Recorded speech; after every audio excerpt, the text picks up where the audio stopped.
नमस्ते दोस्तों।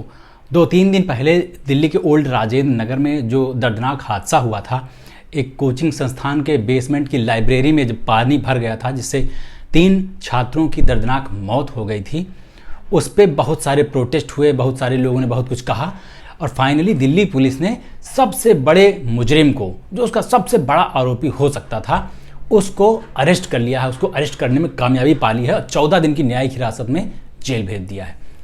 आप सोच रहे होंगे कौन है आदमी?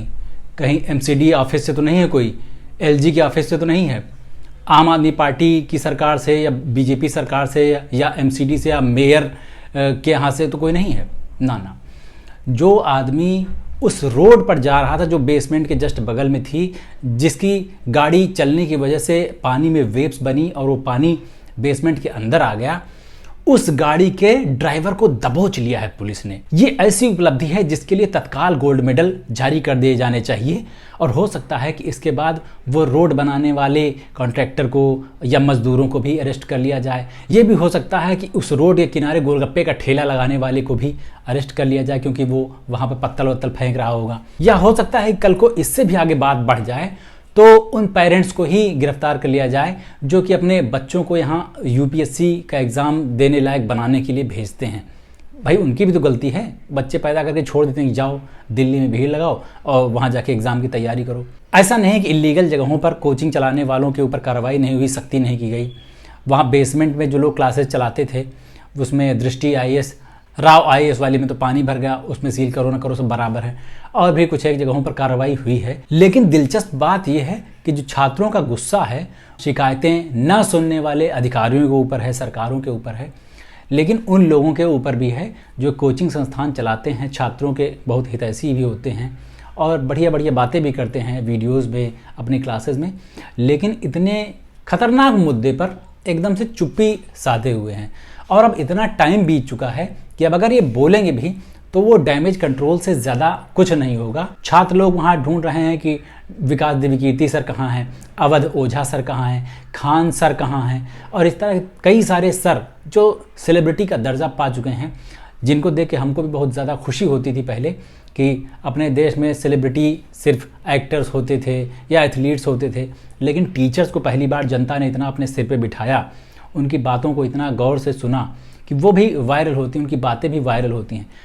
लेकिन जब छात्रों को बहुत ज़्यादा ज़रूरत महसूस हुई उनकी, तो वहाँ वो अपने बिजनेस के साथ खड़े हुए, अपने हितों के साथ खड़े हुए। जाहिर सी बात है कि इतना बड़ा भगत सिंह बनने वाला कोई है नहीं, लेकिन फिर भी स्टूडेंट्स के पक्ष में बोलने से उनका जो कस्टमर बेस है ना, वो बहुत ज़्यादा मजबूत हो जाता। भाई जो छात्र आप लोगों की बातें सुन के यूपीएससी की तैयारी करने के लिए आते हैं और ढेर सारा पैसा फीस के रूप में झोंक देते हैं, थोड़ी थोड़ी सी सुविधाएं पाते हैं, वहाँ छोटी छोटी से माचिस के डिब्बे जैसे कमरों में रहते हैं 10-10, 12-12 हज़ार रुपये का किराया देकर, और मकान मालिक 10-15 रुपये, 20 रुपये जितना हो सकता है उतना बिजली का बिल पर यूनिट के हिसाब से चूस लेता है। उन मकान मालिकों के पास सिरिंज नहीं रहती, लेकिन वो खून बहुत अच्छे से चूसते हैं।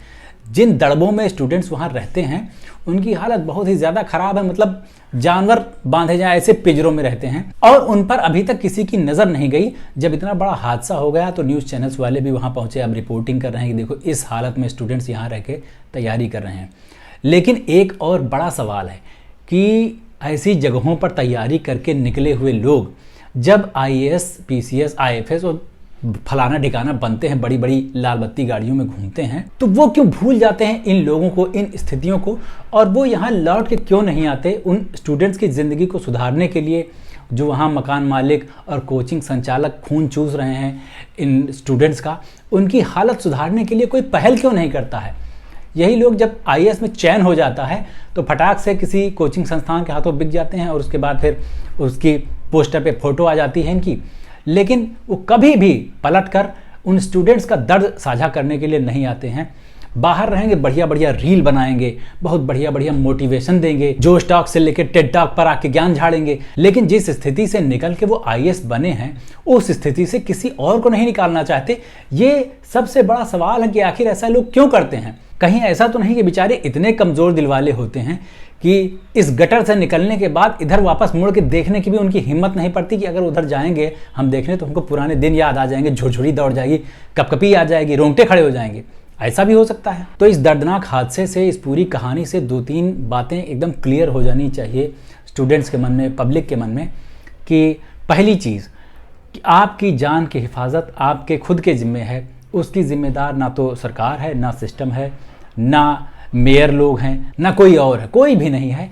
उसकी ज़िम्मेदारी सिर्फ़ और सिर्फ अपनी है। और दूसरी बात कि आप किसी भी बिजनेस में हों, चाहे आप यूट्यूबर हों, चाहे आप टीचर हों, चाहे आप एक्टर हों, चाहे आप जो भी हों, जैसे ही आपकी जो ऑडियंस है या आपका जो कस्टमर है उसके ऊपर कोई समस्या आती है तो उस पर आपको बोलने का अधिकार नहीं है। आपकी ड्यूटी है कि सबसे पहले आप उसमें आगे आएँ, थोड़ी देर के लिए अपना जो बिजनेस वाला हित है ना उसको किनारे रख के, क्योंकि आपका जो कस्टमर है उसी के ऊपर मुसीबत पड़ी, उसी के लिए आप नहीं बोल रहे हो। जैसे इन जो टीचर्स हैं बड़े बड़े, इनके छात्रों पर मुसीबत आई तो ये मुंह छिपा के किनारे हो गए, इनकी तरफ से एक बयान नहीं आया, एक भी रील नहीं आई। इसी तरह खिलाड़ी लोग जब मठाधीश बन जाते हैं, रिटायर हो जाते हैं, उनके पास पेल के पैसा आने लगता है, स्पॉन्सरशिप आने लगती है, तो बाकी खिलाड़ियों का दर्द भूल जाते हैं।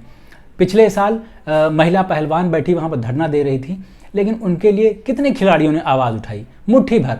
वो भी जो ए क्लास के कहे जाते हैं, जिनको कोई क्रिकेट का भगवान कहा जाता है, कोई बैडमिंटन का भगवान कहा जाता है, कोई टेनिस का भगवान कहा जाता है, उन लोगों ने किसी ने आवाज़ नहीं उठाई।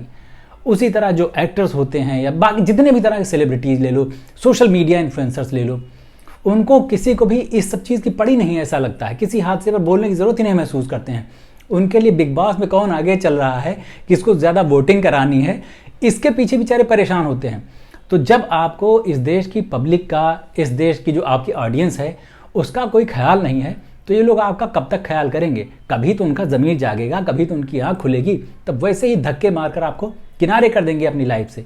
इस हादसे के बाद काफ़ी कुछ बदल गया है स्टूडेंट्स के जीवन में, जो दिल्ली वाले हैं उनके जीवन में, और हो सकता है कि इसी तरह धीरे धीरे बाकी भी जनमानस जो है उसकी भी आंखें खुले और वो सोचें कि जिस सेलिब्रिटी को, जिस सोशल मीडिया इन्फ्लुएंसर को, जिस एक्टर को, जिस टीचर को हम इतना ज़्यादा एडमायर करते हैं, अपना डेटा और अपना समय खर्च करके इसको इतना ज़्यादा देखते हैं और इसके लिए वोटिंग करने को तैयार रहते हैं, ये हमारी जब मुसीबत आती है, हमको जब मुश्किल कोई पेश आती है, तो वहाँ पर ये लोग कहाँ गायब हो जाते हैं, बोलते हैं नहीं बोलते हैं। इस पर अब काफ़ी चीज़ें तय होंगी। अब बिग बॉस की बात चल गई, तो बिग बॉस से ऐसा नहीं कि मेरी दुश्मनी है, इस पर भी उम्मीद है कि कल वीडियो आएगा और पूरा देश एंटरटेनमेंट लेता रहे, इसमें कोई बुराई नहीं है। लेकिन प्रायोरिटी क्या है, ये चीज़ दिमाग में क्लियर होनी चाहिए। आज ही देखिए इतना बड़ा रेल हादसा हुआ, 14 दिन में 7 रेल हादसे हो गए, और पिछले 1 साल में तो पता नहीं कितने हादसे हो गए हैं ट्रेन के। लेकिन मजाल है कि कोई रेल मंत्री अश्विनी वैष्णव से पूछ ले कि भाई इस्तीफा कब दे रहे हो। अब उनसे इस्तीफा मांगना एक बेवकूफ़ी है, क्योंकि जो कोई हर ट्रेन का, हर रेलवे स्टेशन का उद्घाटन करता है कायदे से, तो उससे इस्तीफा मांगना चाहिए। वो तो बेचारे आते हैं, रील बनाते हैं, वीडियो बनवाते हैं और चले जाते हैं। उनकी काहे की जिम्मेदारी? उनको बेचारे को मिट्टी का माधव बना के जिम्मेदारी लेने के लिए वहाँ पर बिठा दिया गया, लेकिन सिर्फ जिम्मेदारी लेने तक है, उसके आगे कुछ नहीं। उसके आगे ये नहीं कि उन पर एक्शन ले लिया जाए या इस्तीफा वगैरह हो जाए ना, ये सब चक्कर में मत पड़ना आप। तो भाई लोग, ये आज का सत्संग था।